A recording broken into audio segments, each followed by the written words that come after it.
Chapter 781. Revlin spoke with a bright face, suggesting that their own experiences could be helpful to another. Excluding the fact that Princess Myra of Honey was not an awakener, it was a commendable attitude to have. The first Princess Myra is indeed our ally, but she is not an awakener. Moreover, with no rivals left and barring any major incidents, her succession as the next Duchess of Honey seemed almost assured. Even if she were an awakener, she wouldn't have been able to join the cavalry. Ah, I see. Well, it's rare to find someone like us. Still, I'm curious about her. I wonder if we will see her again soon. Revlin appeared sheepish, embarrassed, as if he had let his emotions lead. Uther quietly spoke up. Thanks to you two, this second recruitment drive saw many more noble applicants than before. Even those not from the Honey family will need guidance from someone who has been in their shoes. Ah, Revlin's face lit up again. Sensing his excessive joy, Uther felt the need to interject a dose of reality. As a newcomer, taking on such responsibilities might leave you short on time for personal training. Are you sure that's alright? I know the cavalry is a tough place to keep up with just group training. No, I know it. But fitting in with the group is also crucial. I'll work hard on both fronts.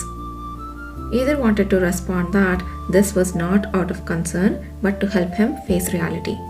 However, seeing Revlin's happy face, he decided to remain silent. It was astonishing how such a pleasant boy could come from a family like Apeto. Pruel and Revlin briefly shared updates from their families. Except for Nipolin, who followed him to the south but did not attend the meeting, Pruel's younger siblings were said to be doing very well. Although the Duke of Tane still couldn't accept his situation and committed misdeeds on a regular basis, looking at Pruel's attitude, even that seemed to be enjoyable to him.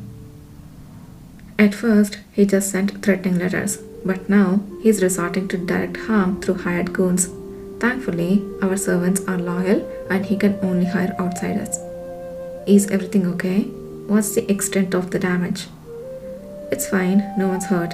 We were prepared for this. Each time he tries something, we gather evidence and file additional charges. He should realize soon enough that he's only harming himself. But until then, enlightening him is a child's duty. Pruel said with a smile, his eyes bright yet cold. Revlin's situation was similar yet different. Since father fell ill, only Asha's people have been taking care of him, so I have never seen him. People from the family occasionally come asking if I should check on him, but I don't really want to. Asha seems to prefer it that way too. It seemed that Revlin, having left the family, had no intention of returning while the current Duke and Ashes were in charge. Unbeknownst to Revlin, the Duke of Apeto had fallen ill because Ashes coveted the dukedom. But such ill-gotten gains wouldn't bless Ashes for long. The last time I saw him, his condition looked terribly poor. Despite witnessing his uncle perish in fruitless research, he was the type who would still consider the same methods if it meant healing himself. Uther thought it was time to warn Revlin about this. After collecting his thoughts, Uther addressed Revlin. Revlin? Huh? Yes, what is it? Although I'm an outsider, I think it would be wise not to completely sever your concerns for your family despite not wanting to return. If something happens in the future and you're unaware, it could put you at a disadvantage. It was natural for Ashes to hope that Revlin would lose interest in the family and not return. However, Revlin didn't need to comply with that.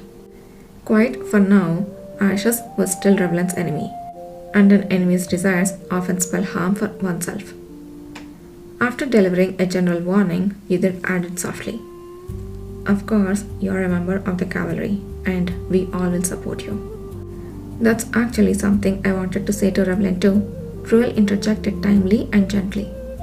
I understand your reluctance to look back at the family you have left, but no matter what we think, others won't easily believe it. You have Neon, who trusts you and came here with you, and us as well. I hope you are not too afraid to reconsider. For Pruel, there were still younger siblings in the family who could be reliable allies. However, Revlin had no such allies left behind, which was a significant difference. Ah. The face of the delicate boy flushed for a moment, then hardened with resolve as he nodded. You're right. Disliking it doesn't change the fact that it's where I come from. Even if not Ashes, other family members could seek me out anytime. Yes, I understand. I will do as you say. Thank you, everyone. Revlin took the warning well, which relieved Uther. He advised Revlin to immediately inform the cavalry if Ashes or anyone from Apeto's side attempted anything suspicious. As Uther was about to leave, someone called out to him. Uther, Kana, is your conversation over? Can you do me a favor? The fact that Kana had waited, given the trustworthy company, suggested her request was highly confidential. What is it? I would like you to go to Hosanna. Surprised at the unexpected name, Uther blinked, and Kana leaned in to whisper. Actually, ever since Hosanna regained his abilities, he's been wanting to see you. The first thing he asked after arriving here was if he could meet you. Me? Uther wondered what this was about, but there seemed to be a reason. As the brainwashing gradually faded, he seems to have developed a personal matter he wants to discuss. He probably thinks you're more trustworthy than I am or even Commander Kishir. It's quite a situation. Was it because he knew Uther had helped him awaken from the coma, or because of his memory of standing against Nahan? Whichever it was, Uther found it unexpected that Hosanna would prefer him over the amiable Kana or Commander Kishir. After briefly considering his schedule for the day, Uther nodded in agreement. I understand, but not now. Tell him I will come by later tonight. I am tied up with other matters at the moment. Hosanna, the sole confidant of Nahan and the only one among few Star of Nagran who knew his hidden past.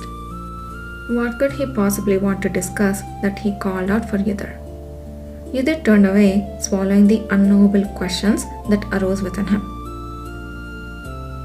Inside the luxurious carriage, embossed with the Diarca family's coat of arms, departing the capital and heading south. Keol the Diarca pondered deeply. Why has my fate turned out this way?